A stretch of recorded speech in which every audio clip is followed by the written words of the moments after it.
My friend has been spinning wild stories about her life for years, but I just found out everything I know about her is a lie, and now I have to figure out how to expose her to the whole group without losing my mind.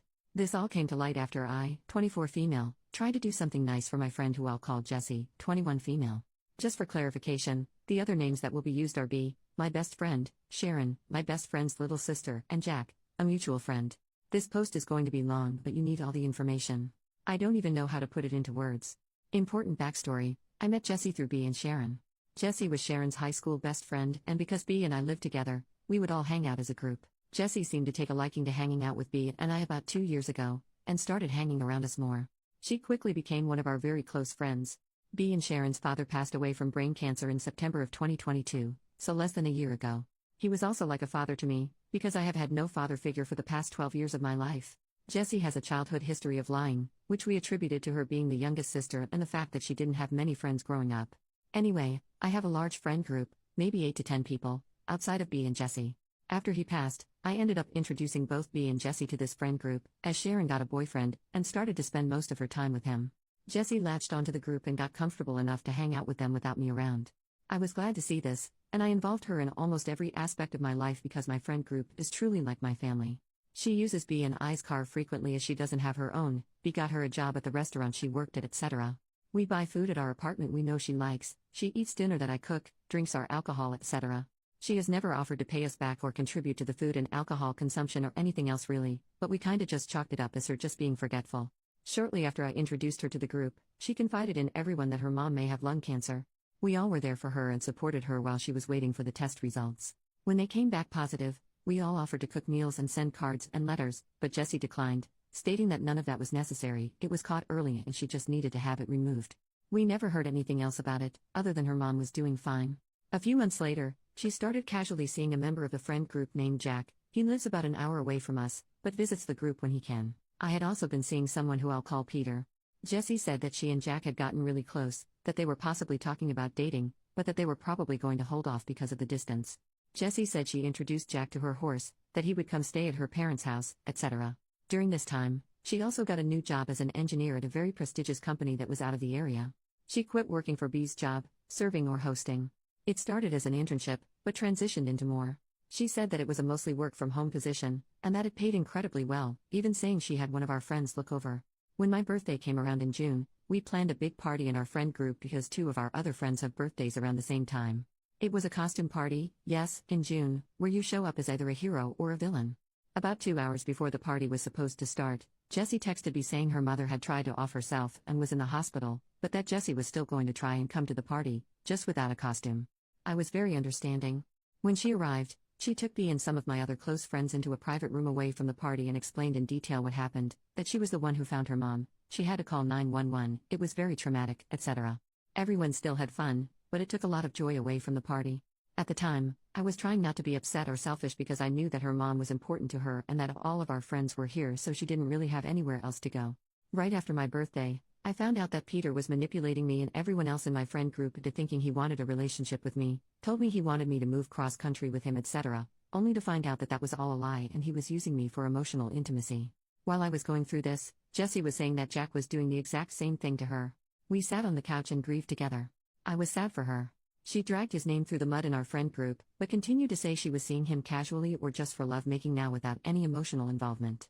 A few days ago, maybe about a week or so, Jessie confided in us that her mother's cancer had possibly come back. She had the scan results in a matter of days. She had been saying that her uncle worked for some doctor's hospital and was able to expedite results, and said they were positive. We were there for her. Very long story shortened as much as I can, I decided to do something nice for Jessie to try and show that I care. I am autistic, and I have a hard time offering physical and emotional comfort. I am an artist, and I was trying to draw her a picture of her horse and paint it with watercolors. I realized that I didn't have any pictures of her horse, so I reached out to Jack and asked for a description or picture since I knew he had met her. He responded with, "Jessie has a horse?" I thought he was joking at first, but I very quickly realized he had no idea what I was talking about. Turns out, he and Jessie hadn't been seeing each other at all.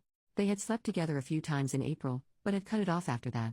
He provided screenshots of their conversation since then, and it was captured in 2 pictures.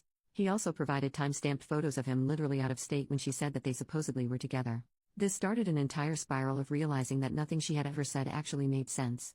I reverse image searched a photo she had sent us, an incredibly grainy one, of her at a rodeo, and it was literally a doctored stock image. This is the only picture of her with a horse that she has ever sent and that I have ever seen. There is none on her social media or on her phone. I asked everyone in our friend group, and no one had seen pictures of her horse, and it isn't on any of her social media. There's almost no way that she has this job at this big company, because she never graduated college and her position requires a college education. She also had previously used B's laptop to work, but upon checking computer history, the only thing it shows she was working on was a D&D campaign. She also is never in the location that the company is actually in, always seems to have the day off with PTO or be done with her work, and conveniently never has her card on her to pay for things or is locked out of her Cash App or Venmo, and will bring cash the next time she sees us. But somehow always forgets that she owes us money, almost as if she doesn't have any money to give us. She literally told Jack that she had a Skyline GTR, type of car with a base price of over $100,000 I guess, but that she wrecked it. Neither B nor I have ever heard of this story. I started to remember things she told us that just didn't make any sense and felt like they had been taken out of our own lives. She said she was robbed at gunpoint, but the timeline of the police making an arrest and returning her belongings, less than 24 hours, made no sense. I would know because I was robbed 2 years ago and had to testify in court because he stole my car. I have a copy of the security footage of my phone because I had to turn it into my insurance. I have also had a gun put to my head by an ex-partner who I literally had to have arrested. She said her mom attempted to off herself, but Jesse's location never once said she was at a hospital. All of us share our locations with each other, and B has seen her mom over FaceTime since then. No scars were there, definitely would have been based on the details that Jesse provided. And the cancer. I think that there was likely some sort of scare, but I don't know that I believe her mom was ever actually diagnosed. Especially not this second time. My granddad and B's dad passed from cancer. I know how long it takes to get those results, because waiting is agonizing. I have proof that at the time Jessie says she was at the hospital with her mom who was having multiple seizures literally last night, her location shows her sitting at home. Things in our home have also gone missing. Chargers, grinders and their contents, clothing, etc.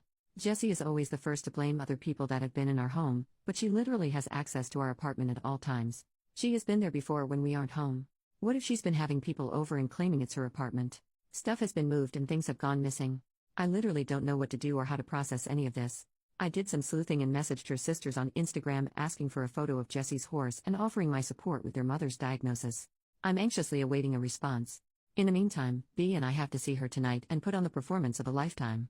Even if she isn't lying about her mom, although all of the other evidence I don't have the energy or ability to describe in this post points to the fact that it's all fake, the way that she manipulated me into offering her support during one of the lowest times of my life and lied about my friend to our entire friend group is enough for me to cut her off. I'm just trying to let the right pieces fall into place and get as much information as I can before I confront her with printed screenshots. We lied and said they were doing a battery check on our key fobs, and asked her to bring hers with her tonight, as well as all of the clothes that she has of ours so we can take inventory and figure out what we need to buy for our winter wardrobe.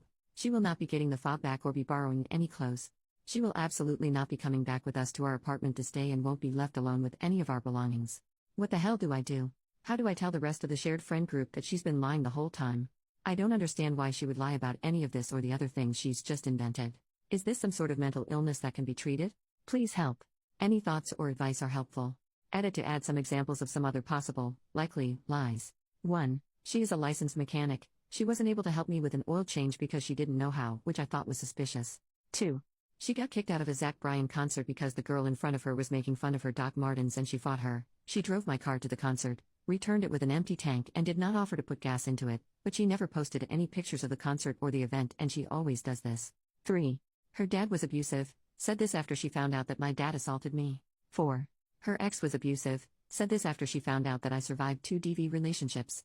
5.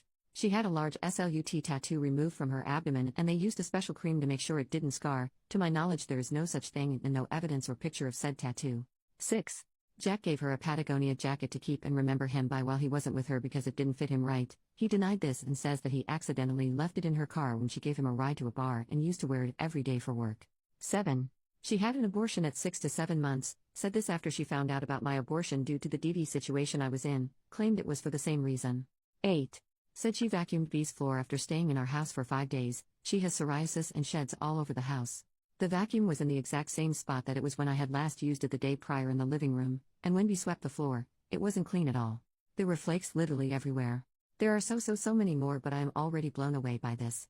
My brain is literally mush at this point. Update 10 days later, so B, Sharon, and I took Jessie out to a Mexican restaurant, and waited until she ordered her food and drink before we started the official intervention. She has a nasty habit of leaving her wallet at home or getting locked out of her bank account, Venmo, or Cash App, so we had all agreed not to cover any part of her tab and to turn her information over to the server or manager if she tried to dine and dash. She was supposed to bring my pair of shorts, as well as a $50 bill to pay me back from buying her Barbenheimer tickets, plus the shared alcohol we pre-gamed with as a group. As soon as she sat down, she was going in on how stressful her day at work was and how she had screwed up something major in the company's budget, etc. We had to straight-faced listen without letting on that we knew it was all bull crap, one of the hardest things I've ever had to do. After we placed our food order, I made eye contact with B and Sharon and pulled out my phone. I set it to the voice memo record and placed it face down on the table. I was sitting beside her, and B and Sharon were sitting across from her. I started the intervention by giving her the opportunity to be honest. We let her know that we knew she had been lying about things, and that she had this one opportunity to save her butt and explain everything. She said she had no idea what we were talking about, and pretended to think back on everything, saying she couldn't think of anything we were talking about. I asked her if she needed any assistance, and she said yes. I pulled out a screenshot of the blueprint she had sent us claiming to be her work. Right as I put it on the table, she said, "Oh, that." And then the food came out. She made a big show of hiding the printout from the servers. After the server walked away, I asked her to bring out the blueprints because they weren't classified. She tried to say she uses templates for her job, but I told her that we knew that wasn't what it was.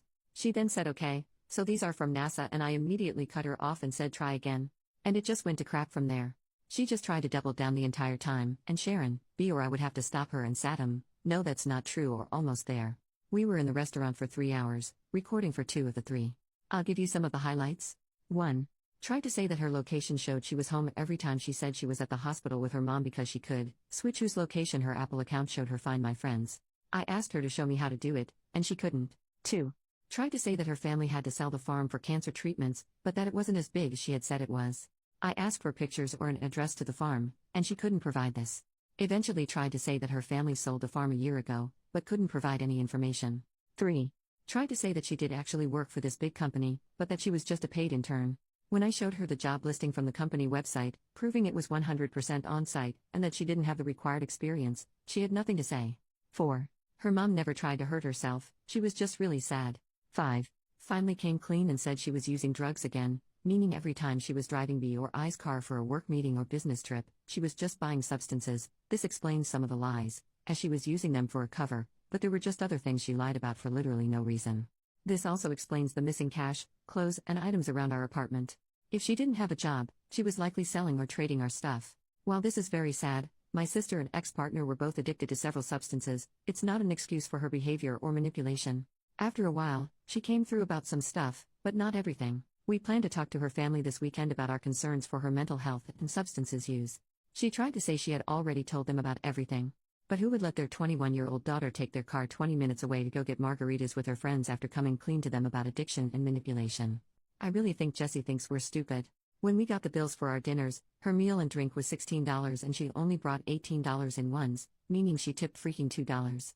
She was going over to a mutual friend's house, we'll call him Calvin. I don't think I included this in my original post. Jessie has been trying to romantically pursue Calvin, and we told her that she needed to tell him the truth by midnight that night, as well as come clean to the rest of the friend group about everything, or else we would do it for her. Lo and behold, she continued to try and lie to him, telling him half-truths, leaving things out, and other times still flat-out lying.